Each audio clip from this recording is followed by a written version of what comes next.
walionisimanga jana leo wanashangaa, walionitukana jana leo wanaulizana.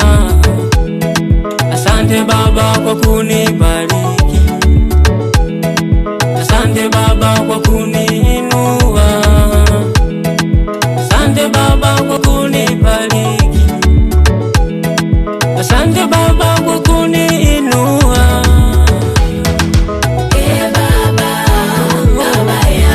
Baba yangu nashukuru, mimi mwanao ninashukuru, umefuta aibu kwa